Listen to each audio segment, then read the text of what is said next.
കർഷക സമരവുമായി ബന്ധപ്പെട്ട ഹർജികൾ പരിഗണിക്കുന്നത് സുപ്രീംകോടതി മാറ്റിവെച്ചു. തിങ്കളാഴ്ച ഹർജി പരിഗണിക്കും.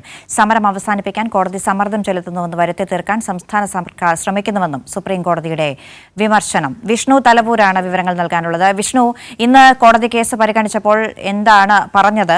മുൻപും പഞ്ചാബ് സർക്കാരിനെതിരെ വിമർശനങ്ങൾ ഉണ്ടായിട്ടുണ്ട്. പ്രത്യേകിച്ചും ദല്ലേവാളിന്റെ ആരോഗ്യസ്ഥിതിയുമായി ബന്ധപ്പെട്ട് ഉടനടി ആശുപത്രിയിലേക്ക് മാറ്റണമെന്ന് നിർദ്ദേശം വെച്ചിട്ടും ഇപ്പോഴും അത് പഞ്ചാബ് സർക്കാരിന് പാലിക്കാൻ കഴിഞ്ഞിട്ടില്ല. ഇന്നത്തെ വിമർശനം എന്താണ്?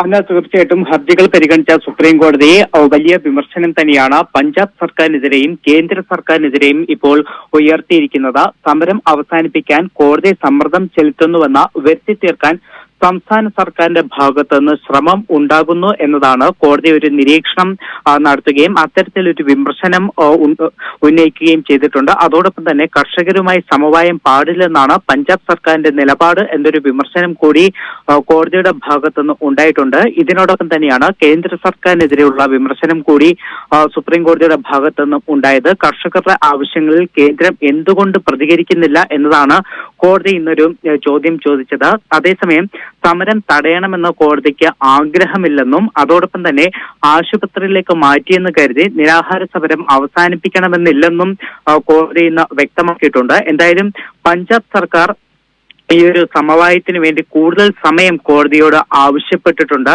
ഉദ്യോഗസ്ഥർ സ്ഥലത്തുണ്ടെന്നും സമവായത്തിനുള്ള ശ്രമം തുടരുകയാണെന്നുമാണ് പഞ്ചാബ് സർക്കാർ ഇപ്പോൾ കോടതിയെ അറിയിച്ചിരിക്കുന്നത്. എന്തായാലും ഈ ഹർജികൾ പരിഗണിച്ച സുപ്രീം കോടതി ഇപ്പോൾ തിങ്കളാഴ്ച വീണ്ടും ഹർജികൾ പരിഗണിക്കും എന്നതാണ് അറിയിച്ചിരിക്കുന്നത്. അന്ന, ശരി. വിഷ്ണു തലവൂർ ദില്ലിയിൽ നിന്ന് വിവരങ്ങൾ നൽകിയത്.